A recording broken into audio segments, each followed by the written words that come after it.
Bismillahirrahmanirrahim. Assalamualaikum warahmatullahi wabarakatuh. Perkenalkan, nama saya Dwi Hastuti Hidayat, NIM 1829040024, kelas PTIKD angkatan 2018, Prodi Pendidikan Teknik Informatika dan Komputer, Fakultas Teknik, Universitas Negeri Makassar. Baik, di sini saya akan memaparkan mengenai hasil penelitian saya yang berjudul Pengaruh Transparansi, Akuntabilitas, dan Responsibilitas Laporan Keuangan terhadap Kinerja Guru di SMK Negeri 4 Takalar. Baik, langsung saja.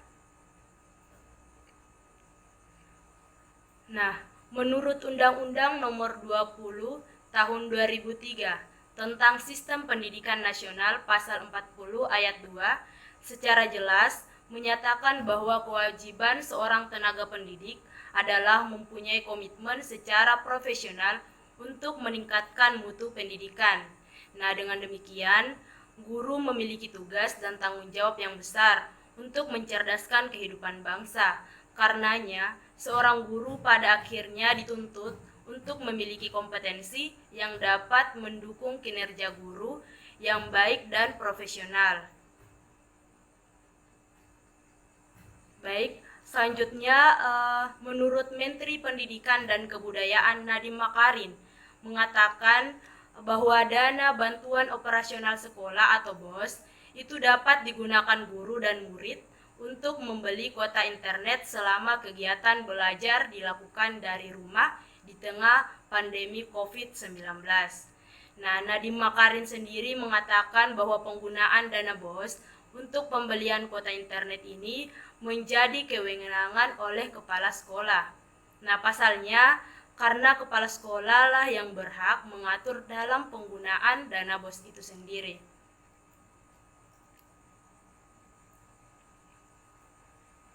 Baik, selanjutnya adapun rumusan masalah dari penelitian ini yaitu pertama, apakah transparansi laporan keuangan berpengaruh terhadap kinerja guru di SMK Negeri 4 Takalar?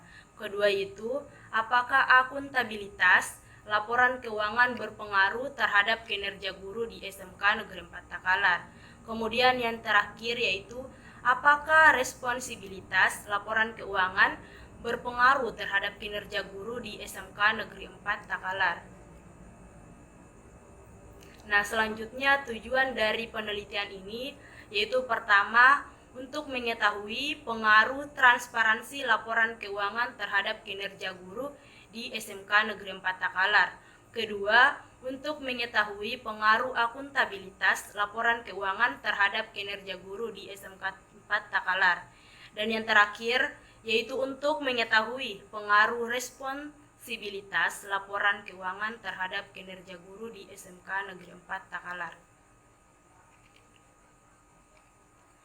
Nah, selanjutnya adapun manfaat dari penelitian ini yaitu manfaat teoritis, di mana pertama yaitu sebagai salah satu acuan bagi peneliti selanjutnya dalam melakukan penelitian yang berkaitan dengan masalah yang sama.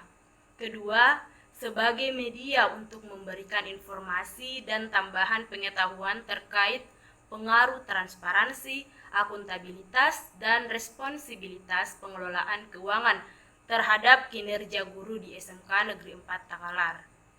Selanjutnya, manfaat praktis.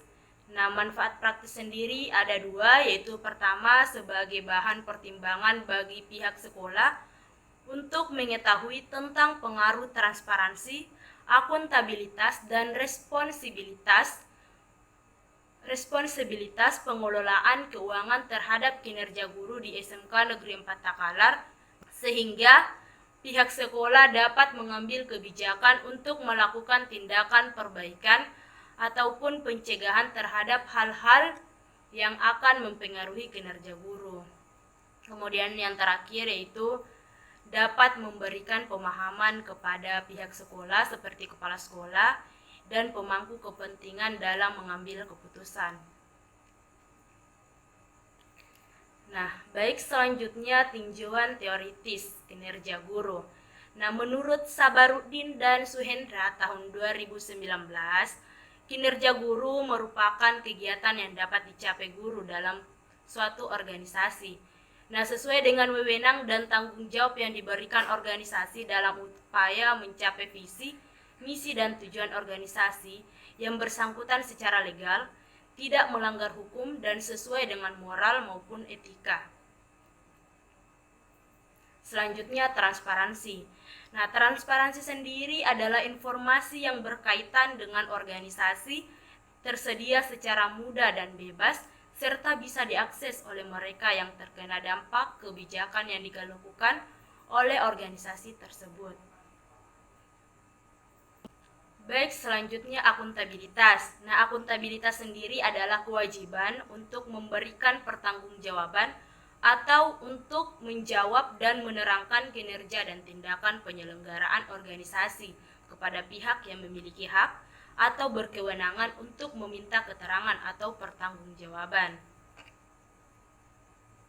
Kemudian selanjutnya responsibilitas. Nah, tanggung jawab atau responsibilitas adalah suatu tugas atau kewajiban untuk melakukan atau menyelesaikan tugas dengan penuh kepuasan yang diberikan oleh seseorang atau atas janji serta komitmen sendiri yang harus dipenuhi seseorang dan yang memiliki konsekuen hukum terhadap kegagalan. Baik, selanjutnya adapun penelitian terdahulu yaitu oleh Daniel Aditya Utama dan Radiana Setiani tahun 2014 menyatakan bahwa pertama, transparansi tidak berpengaruh terhadap kinerja guru. Kemudian yang kedua, akuntabilitas tidak berpengaruh terhadap kinerja guru. Dan yang terakhir adalah responsibilitas berpengaruh terhadap kinerja guru. Sedangkan menurut Hadijah tahun 2019 mengatakan bahwa pertama, akuntabilitas berpengaruh positif terhadap kinerja guru. Kedua, transparansi tidak berpengaruh signifikan terhadap kinerja guru. Dan yang ketiga adalah motivasi berpengaruh signifikan terhadap kinerja guru. Sedangkan menurut penelitian terdahulu dari Dadan Sabaruddin dan Euprasia Susi Suhendra tahun 2019 terdapat tiga. Pertama yaitu akuntabilitas berpengaruh signifikan terhadap kinerja guru. Transparansi tidak berpengaruh signifikan terhadap kinerja guru. Dan yang terakhir adalah terdapat pengaruh akuntabilitas, transparansi, dan profesionalisme pedagogik secara bersama-sama terhadap kinerja guru.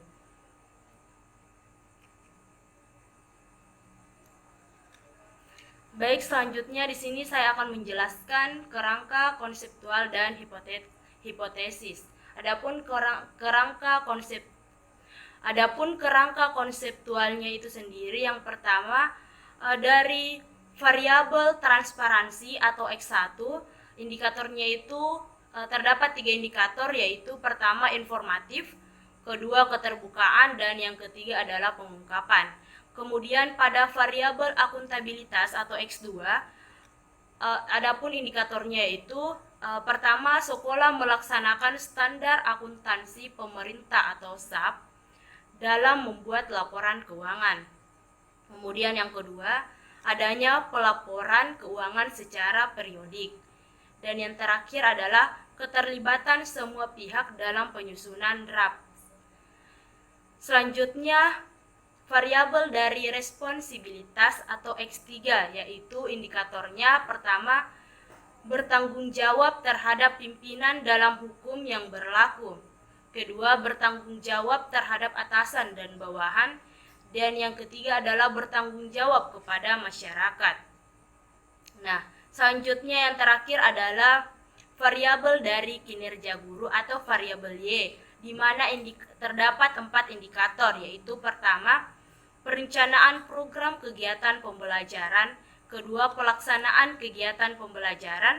Ketiga, evaluasi pembelajaran. Dan yang terakhir adalah pengawasan pembelajaran.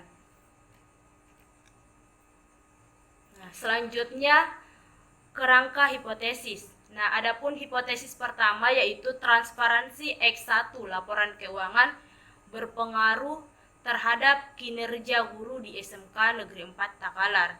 Hipotesis kedua, akuntabilitas X2 laporan keuangan berpengaruh terhadap kinerja guru di SMK Negeri 4 Takalar. Hipotesis ketiga, responsibilitas atau X3 laporan keuangan berpengaruh terhadap kinerja guru di SMK Negeri 4 Takalar.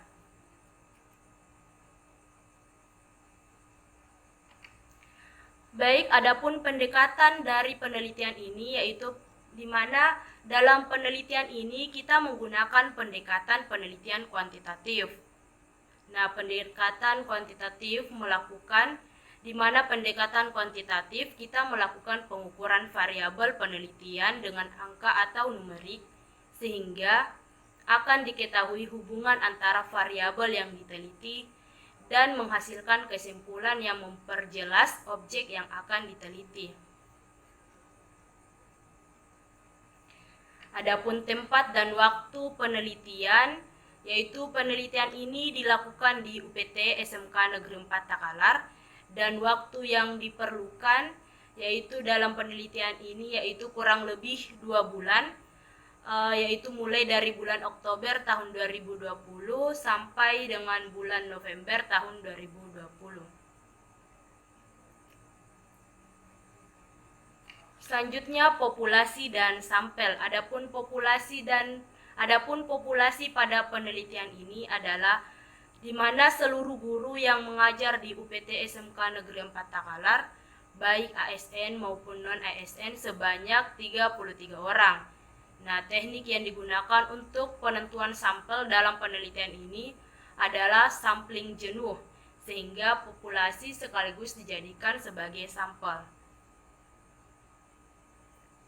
Kemudian, pada metode pengumpulan data, yaitu bentuk pengumpulan data yang digunakan adalah jenis data cross-section, yaitu data yang dikumpul pada waktu tertentu untuk menggambarkan keadaan dan kegiatan pada waktu tertentu. Nah, jenis data dalam penelitian ini adalah data kuantitatif. Sumber data yang dikumpul adalah sumber data primer. Teknik pengumpulan data yang dilakukan melalui penyebaran kuesioner pada guru di UPT SMK Negeri 4 Takalar. Baik, selanjutnya saya akan menjelaskan definisi operasional dan pengukuran variabel.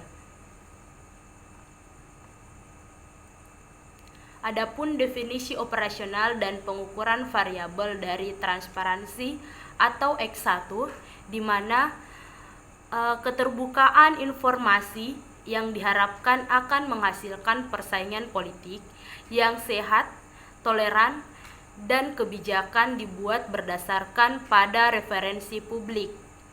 Nah, sehingga transparansi merupakan prinsip yang menjamin akses atau kebebasan bagi setiap orang untuk memperoleh informasi tentang penyelenggaraan pemerintah, yakni informasi tentang kebijakan, proses pembuatan dan pelaksanaannya, serta hasil-hasil yang dicapai. Nah, pengukuran variabel akuntabilitas ini, pengukuran variabel transparansi ini mengacu kepada Sireger pada tahun 2019, yaitu informatif, keterbukaan, dan pengungkapan. Kemudian selanjutnya saya akan menjelaskan definisi dari operasional dan pengukuran variabel akuntabilitas, di mana akuntabilitas itu sangat penting untuk mempertanggungjawabkan setiap program atau kebijakan, baik secara proses atau hasilnya. Nah, di sisi lain, transparansi pimpinan dan masyarakat sebagai pemangku kepentingan diperlukan untuk menciptakan akuntabilitas dalam penyusunan dan pengawasan anggaran. Nah, pengukuran variabel akuntabilitas ini mengacu kepada Boy dan Siringoringo pada tahun 2009, di mana dalam Sabaruddin dan Suhendra tahun 2019, yaitu sekolah melaksanakan standar akuntansi pemerintah atau SAP dalam membuat laporan keuangan. Nah, adanya pelaporan keuangan secara periodik dan keterlibatan semua pihak dalam penyusunan RAPS atau rencana anggaran pendapatan dan belanja sekolah. Kemudian definisi dari operasional dan pengukuran variabel responsibilitas atau X3, yaitu di mana responsibilitas merupakan kemampuan organisasi untuk mengatur sejauh mana pemberian layanan telah berjalan sesuai dengan aturan-aturan yang diberlakukan atau prosedur yang telah diatur. Nah, responsibilitas ini mengukur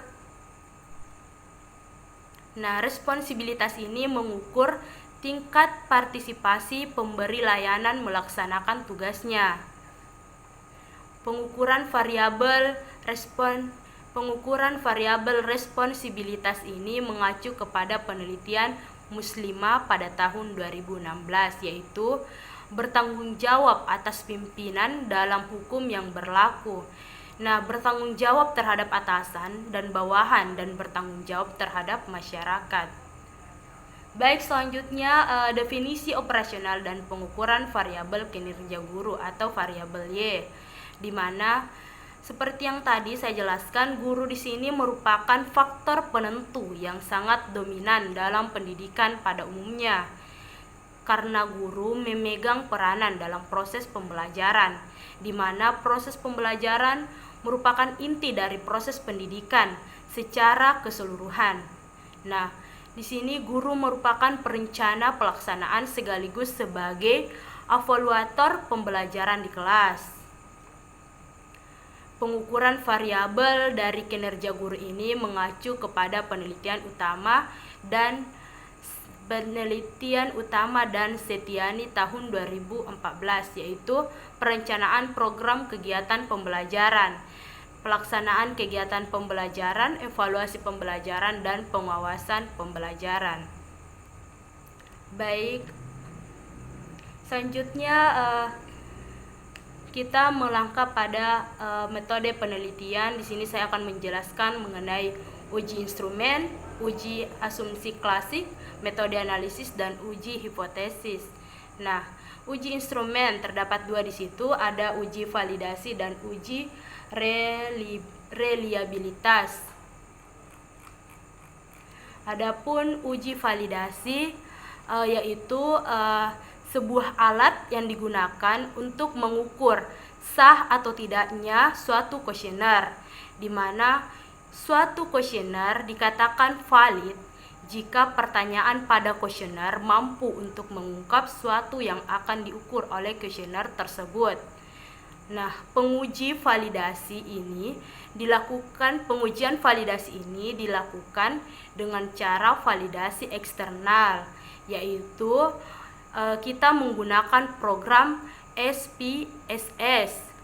Nah, syarat yang digunakan adalah Pearson correlation lebih besar dari R, kritis 0,3. Nah, jika kurang dari 0,3 maka poin instrumen yang R atau correlation-nya kurang dari 0,3 maka kita akan anggap gugur atau tidak dipakai. Kemudian yang kedua uji reliabilitas.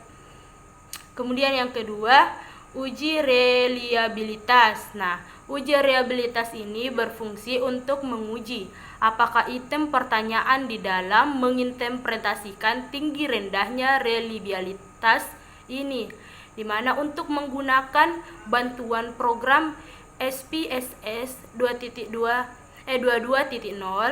yang memberikan fasilitas untuk mengukur reliabilitas dengan teknik uji statistik. Nah, hasil perhitungan menunjukkan reliable bila koefisien alfanya lebih dari 0,6, artinya kuesioner dapat dipercaya dan dapat digunakan untuk penelitian. Kemudian selanjutnya kita masuk di uji asumsi klasik. Nah, baik, sebelumnya saya akan menjelaskan mengenai uji asumsi klasik. Nah, pengujian asumsi klasik itu dilakukan untuk mendasari penggunaan analisis regresi. Nah, di mana model regresi yang dilakukan dalam pengujian data harus terhindar dari kemungkinan terjadinya penyimpangan. Uji asumsi klasik terdiri dari uji normalitas data, uji heteroskedasitas, dan yang terakhir adalah uji multikolonialitas. Nah, di sini saya akan menjelaskan mulai dari uji normalitas data. Nah, uji normalitas data dilakukan untuk melihat bahwa suatu data terdistribusi secara normal atau tidak. Nah, uji normalitas data bertujuan untuk menguji apakah model regresi yang dianalisis mempunyai residual atau variabel gangguan, atau biasa disebut disturbance error. Nah, berdistribusi normal atau tidak. Uji normalitas yang digunakan dalam penelitian ini ialah Kolmogorov-Smirnov. Nah, dengan menggunakan tindak signifikan 5%, yang artinya variabel residual berdistribusi normal. Nah, tes yang dimana pengujiannya itu menggunakan program SPSS 22.0. Baik, selanjutnya uji heteroskedasitas adalah dimana dilakukan untuk melihat apakah terhadap ketidaksamaan varian dari residual satu ke pengamatan yang lainnya. Nah, model regresi yang memenuhi persyaratan adalah di mana terdapat kesamaan varian dari residual satu pengalaman ke pengamatan yang lain tetap atau disebut homoskedasitas. Selanjutnya yang terakhir adalah uji multikolonialitas. Nah, uji multikolonialitas itu bertujuan untuk mengetahui apakah dua variabel mempunyai hubungan yang linear atau tidak secara signifikan. Nah, uji ini biasanya digunakan sebagai prasyarat dalam analisis korelasi atau regresi linear. Nah, model regresi yang baik seharusnya tidak terjadi linearitas. Nah, dasar pengambilan keputusan pada uji linearitas yakni pertama yaitu jika nilainya itu signifikasi atau linearity di mana lebih kecil dari 0,05, jadi kesimpulannya adalah ketidaklinearitas. Nah, yang kedua itu jika nilai signifikasi atau linearity lebih besar dari 0,05, kesimpulannya adalah tidak terjadi linearitas. Baik, selanjutnya metode analisis. Nah, sehubungan dengan pendekatan penelitian adalah kuantitatif, maka analisis yang digunakan pada penelitian ini adalah pertama analisis statistik deskriptif, di mana menurut Sugiono tahun 2013, analisis statistik deskriptif adalah statistik yang berfungsi untuk mendeskripsikan atau memberi gambaran terhadap objek yang diteliti melalui data sampel atau populasi sebagaimana adanya, tanpa melakukan analisis atau membuat kesimpulan yang berlaku untuk umum. Nah, dalam penelitian ini analisis deskriptif dilakukan dengan tujuan untuk menggambarkan persepsi responden terhadap pertanyaan yang berhubungan dengan variabel-variabel penelitian yang digunakan, di mana analisis deskriptif dihitung berdasarkan persentase jawaban responden terhadap pertanyaan penelitian dengan menggunakan nilai rata-rata atau mean dari setiap indikator yang diajukan untuk menggambarkan persepsi seluruh responden. Nah, berdasarkan nilai rata-rata min tersebut, selanjutnya dilakukanlah interpretasi persepsi responden. Nah, yang terakhir adalah analisis statistik inferensial, di mana analisis statistik inferensial adalah statistik yang digunakan untuk mendeskripsikan data sampel dan hasilnya yang akan digeneralisasikan untuk populasi di mana sampel diambil. Nah, analisis ini digunakan untuk menjawab masalah dengan sekaligus menguji hipotesisnya.